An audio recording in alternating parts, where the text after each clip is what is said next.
다 내 돈 아니냐 이렇게 생각하실 수 있는데 아닙니다.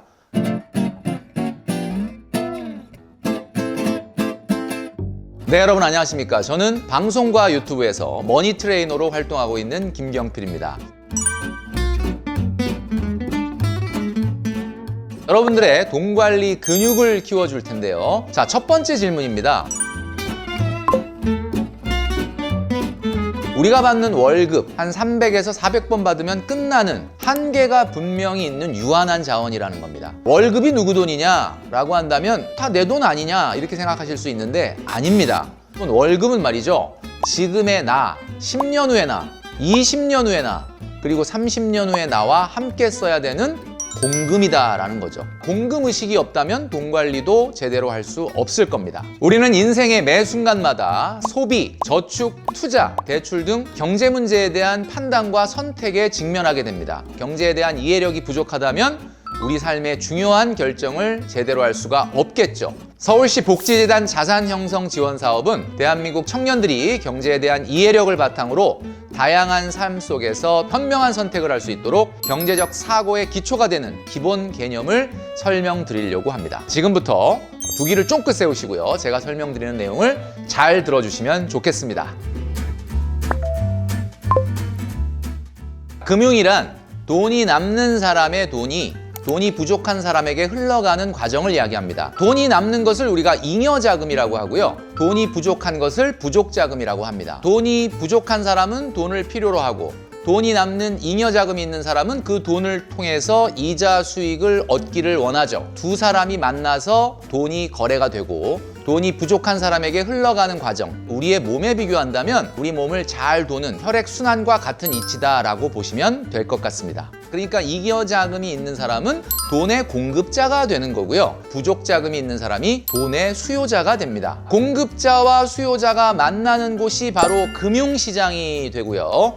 수요와 공급에 의해서 결정되는 것이 바로 금리라는 것이죠. 금리란 돈을 빌리는 대가로 지불하는 수수료이기 때문에 따라서 금리는 돈의 가치, 돈의 가격인 셈입니다. 돈의 공급자가 받는 금리는 현재의 소비를 희생한 대가로 받을 수 있는 것이다 라고 볼 수 있습니다. 그렇다면 정말 궁금한 게 금리는 어떻게 결정될까요? 시장의 수요와 공급의 원리에 의해서 결정된다라고 볼 수 있습니다. 돈의 가격인 금리도 돈을 빌리려는 수요가 공급보다 많아지면 당연히 올라가게 될 거고요. 반대로 돈을 빌려주려는 공급이 수요보다 많으면 떨어지게 될 겁니다. 지금까지 설명드린 내용은 시장금리의 원리인 셈이고요. 시장금리의 변화와 맞춰서 한국은행이 금융통화위원회라는 회의를 통해서 기준을 딱 정해주는 금리가 있는데 그것이 바로 기준금리라는 겁니다.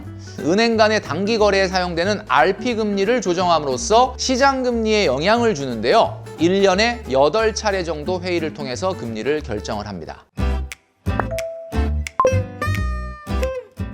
자금의 수요는 언제 높아지게 될지 한번 알아보도록 하겠습니다. 첫 번째는 생산활동을 하는 기업의 투자가 늘어나게 되면 금리가 올라갈 가능성이 있습니다. 기업들이 투자를 하려면 돈이 필요하겠죠. 금융시장에 나가서 많은 돈을 빌리려고 할 거고 금리가 올라가게 된다라는 내용이죠. 두 번째는 가계 소비 지출이 증가해서 자금이 부족해지더라도 금리가 올라갈 수 있습니다. 가계들이 소비를 늘리게 되면 자금이 부족해지기 때문에 금융시장에서 돈을 빌리려고 할 거고 금리가 올라갈 수 있다라는 내용이죠. 세 번째는 바로 물가가 오를 것이라는 전망이 생기게 돼도 금리가 올라갈 수 있습니다. 기대 인플레이션이다 라고 얘기하는데 여러분이 한번 생각해 보세요. 앞으로 물가가 많이 올라갈 것 같다라는 전망이 있으면 그전과 똑같이 이자를 받으실 겁니까? 아니면 이자를 더 받으실 겁니까? 내가 그전과 똑같은 이자를 받더라도 실질 가치가 떨어질 것이 위험해지기 때문에 이자를 더 받으려고 할 겁니다. 네 번째는 말이죠. 돈을 빌린 사람이 신용 위험이 증가해도 금리가 올라갈 수 있습니다. 지금까지 설명드렸던 내용 외에 금리를 인상시키는 요소가 있습니다. 첫 번째는 빌리는 기간이죠. 돈을 빌려준다고 봤을 때 짧게 빌려주는 거와 길게 빌려주는 것 중에 어떤 쪽을 더 이자를 많이 받으시겠습니까? 당연히 빌려주는 사람 입장에서는 오래도록 빌려주는 것이 위험이 증가하기 때문에 금리를 더 받으려고 할 겁니다. 두 번째는 빌리는 자의 신용이죠. 신용이 굉장히 우수하다. 그러면 굳이 이자를 많이 요구할 필요가 없습니다. 그러나 신용 위험이 큰 사람은 아무래도 금리를 많이 받으려고 하겠죠. 가계의 소비는 말이죠. 기본적으로 소득 수준에 영향을 받게 되지만 금리에도 영향을 받습니다. 기준금리를 조절해서 경제에 영향을 미치는 것을 우리가 통화정책이라고 이야기하는데요. 한국은행이 결정을 합니다. 대체적으로 금리가 오르면 소비가 줄어들고 반대로 금리가 떨어지면 소비가 늘어나게 됩니다. 금리는 자금을 조달하는 데 들어가는 비용이기 때문에 금리가 오르면 기업의 투자에 따른 비용이 늘어나게 되어 투자는 줄어들고요. 반대로 금리가 낮아지면 투자는 늘어나게 됩니다. 당연히 저축입니다. 사회초년생 때 월급이 적어서 저축 금액이 많지 않다고요? 만약에 여러분이 월급이 250만 원밖에 안 돼서 저축을 많이 못한다. 그래서 나는 나중에 승진해서 과장되고 차장되면 그때 저축 많이 하겠다라고 하는 분들이 있는데요. 여러분, 절대 그렇지가 않습니다. 저축에는 바로 골든타임이라는 것이 존재하기 때문이죠. 현실적으로 우리가 경제활동을 시작하고 나서 15년이 지나면 저축을 하기가 상당히 어려워집니다. 250만 원 버는 사람은 솔직히 말씀드리면 큰맘 먹고 100만 원, 150만 원 저축하는 사람도 있거든요. 그러나 과장, 차장님이 되면 월급이 400, 500만 원이 돼도 150만 원 저축 못하는 경우가 많다라는 거죠. 여러분들이 경제활동 시작하고 7년 이내에 1억을 모으는 것이 가장 중요하다라고 저는 말씀드리고 싶습니다. 사회초년생이 목돈을 모으려면 4가지 원칙을 지키시면 좋겠습니다. 첫 번째는 바로 선저축입니다. 두 번째는 강제저축, 세 번째는 정기저축, 네 번째는 증액저축입니다. 이 세상에는 말이죠, 딱 두 종류의 사람이 있습니다. 첫째는 돈을 모으고 남는 돈을 쓰는 사람, 둘째는 돈을 쓰고 혹시 남으면 저축하는 사람이죠. 자, 여러분들은 어느 쪽이십니까? 후자를 실천하면 항상 저축할 돈이 없을 것입니다.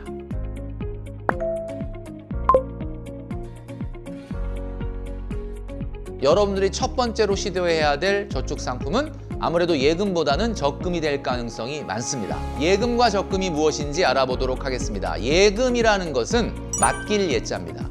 한 번에 큰 목돈을 맡겼다가 만기에 찾게 되는 저축 상품을 이야기하는 거죠. 적금은 이 적자가 쌓을 적자입니다. 동일한 금액을 매달 똑같은 금액으로 납입을 하고 만기에 타게 되는 저축 상품을 이야기한다. 적금 같은 경우는 정기적금과 자유적금이 있습니다. 정기적금은 동일한 금액을 동일한 날짜에 자동이체로 납입하게 되는 그런 상품을 말하는 것이고요. 자유적금은 내 의지에 따라서 내가 넣고 싶을 때 돈을 넣는 거죠. 여러분들이 정말로 목돈을 모으시고 싶다면 자유적금보다는 정기적금을 선택하시면 좋겠습니다. 자, 그렇다면 예적금을 선택할 때 중요하게 생각해야 되는 요소는 무엇일까요? 바로 금리가 되겠습니다. 금리는 우리가 흔히 이야기할 때 앞에 연이라는 말이 빠져 있는 거죠. 4%라고 말한다면 연 4%라고 이해하면 됩니다. 주거래 은행의 상품을 먼저 보시고요. 우대금리나 특판금리 같이 혜택을 주는 상품을 찾아보는 것도 하나의 방법일 수 있습니다. 어떤 상품에 가입해야 될지 모른다면 은행연합회 사이트에 들어가서 가장 좋은 금리를 적용해주는 상품을 찾을 수 있을 겁니다. 우리가 예금과 적금 상품을 통해 이자 수익을 얻게 되면 당연히 이자 소득세 15.4%를 내야 합니다. 15.4%가 아깝다면 지금부터 ISA 계좌를 활용해 보시면 좋겠습니다. ISA 계좌는 예금과 적금, 펀드, 상장지수 펀드 같은 여러 가지 금융 상품들을 투자할 수 있는 종합 계좌인데요. 일반형은 200만 원까지, 서민형은 400만 원까지 15.4%의 세금을 면제해주는 비과세 혜택이 있습니다. 그리고 이 한도가 넘어서서 발생하는 이자 소득이라고 하더라도 9.9%만 저율과세하는 장점이 있습니다. 서민형 같은 경우는 총급여 5천만 원, 사업소득 3,800만 원 이하가 가입할 수가 있습니다. 오늘은 기본 경제 지식과 그리고 목돈 마련에 대해서 여러분과 말씀을 나눴는데요. 여러분 앞으로도 경제 상황에 대해서 관심을 가지시면서 열심히 목돈을 모으시면 좋겠다라는 생각이 듭니다. 월급이 100% 내 돈이 아닐 수 있다. 공금일 수 있다라고 말씀드렸는데 공금 의식을 내가 마음속에 갖게 된다면 지금보다 훨씬 더 돈 관리를 잘할 수 있게 될 거라고 생각합니다. 여러분 다 같이 파이팅 하시기 바랍니다.